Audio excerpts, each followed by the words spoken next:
Túmulo dos Agalumes consegue ser uma obra incrível. Uma obra que consegue transcender o tempo em que foi feito. Seja pela sua animação, super defasada e, para os padrões de hoje, até considerada ruim, bem ruim na verdade. Ou até mesmo pela sua narrativa que, a princípio, parece ser algo bem simples. Órfãos de guerra, mortes, tragédias, uma lição de moral e o besta no fim, só que não é muito bem por aí. Primeiro que o filme não é sobre lados certos e errados, não é sobre patriotismo e muito menos sobre um vilão chamado Estados Unidos, que muitas pessoas gostam de pintar nesse filme. Dizer que o filme é uma crítica séria a essa guerra e como os Estados Unidos devastaram esse país, o Japão. Mas não é muito bem por aí. Bem, esses órfãos de guerra são Setsuko e Seita. O filme logo começa mostrando Seita, o irmão mais velho, numa estação de trem. Lá ele está claramente passando fome e ao leito de sua morte. Uma mulher chega, dá um pedaço de pão a ele, só que claramente desistindo de sua vida, não sei por que ou por qual motivo. E daí ele acaba falecendo. O guarda que estava ali perto pega sua latinha que estava em em seu corpo. E observando aquilo acaba jogando fora. Vemos que lá dentro possuía cinzas e o que parecia ser um pedaço de osso. Então a história corta para o passado. Porém antes há uma alusão, algo um pouquinho mais reflexivo, muito mais simbólico do que real. Uma aparição de um espírito, o espírito de Seita, esse garoto que morreu de fome, e sua irmã. Ali, mortos, claramente como espíritos, transcendendo a sua alma. A luz dos agalumes, que representa cada morte, cada pessoa que morreu pelas bombas que essa guerra ocasionou. Pois bem, voltando para o passado, vemos que a casa de Seita está sendo bombardeada. E ali, ele corre para salvar sua irmãzinha e sua mãe. Sua mãe vai para o abrigo antibombas e os dois saem correndo. Não encontrando abrigo, vão para um lugar um pouquinho mais distante da cidade. E ali conseguem um lugar bom para ficar. Pois bem, a vida o aguardava coisas tristes. É descoberto depois que sua mãe teria morrido no meio do bombardeio. Seu corpo completamente incinerado. Algo completamente aterrorizante e nojento para qualquer um. E aquele garoto ali, de 15 anos, observando aquilo. Perdão pela incongruência na fala, mas enfim.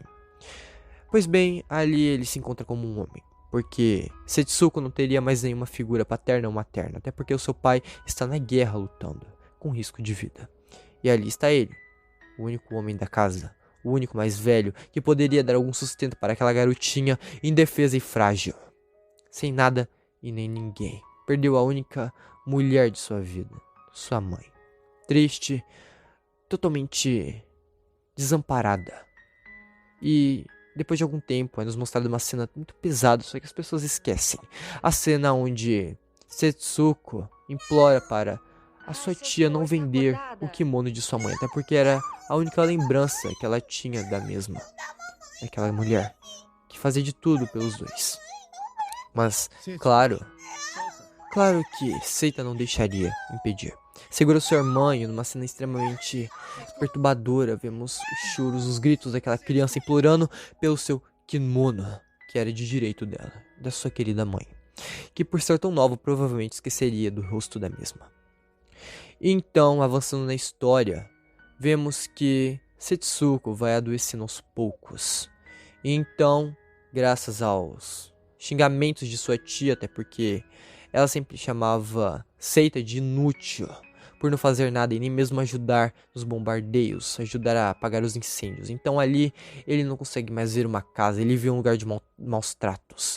Então ele resolve sair dali. Mas essa decisão faria ele se arrepender, causando a morte de sua querida irmã. Essa decisão faz ir para um lugar muito distante, aquele mesmo lugar do começo do filme onde ele se esconde das bombas. Ali ele encontra um abrigo para chamar de casa. Então, após alguns acontecimentos, vemos cenas e cenas mais tristes ainda. Sua querida irmã só adoecia cada vez mais. Ali, ao leito de morte, aos pés dele, sem ele poder fazer praticamente nada. Ele não vê outra opção a não ser roubar. E assim ele faz. Sai roubando tudo e todos. Toda a comida que ele pode. Mas, claramente, ele seria pego por isso. E, dito e feito, foi pego e apanhou pra caralho. Espancado a um ponto de deixar seu rosto totalmente inchado.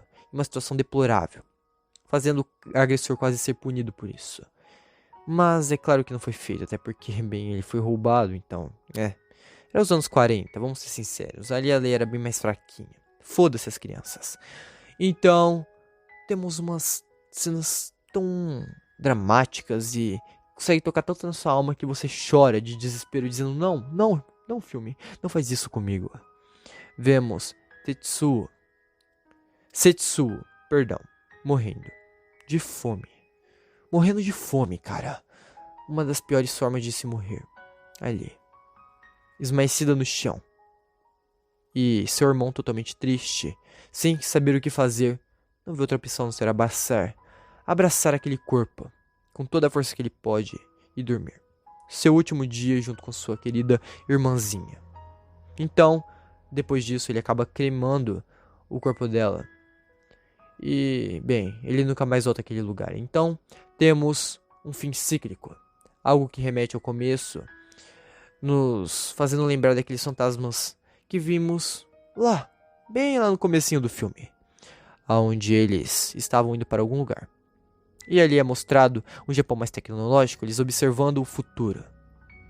Algo cíclico. O começo é o fim e o fim é o começo.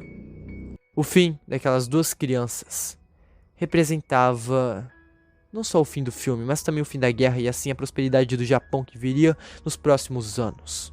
Ali a alma dos dois, esplandecendo a luz dos vagalumes, olhando para aquela bela imagem. O Japão totalmente tecnológico e próspero, diferente de sua vida miserável e triste.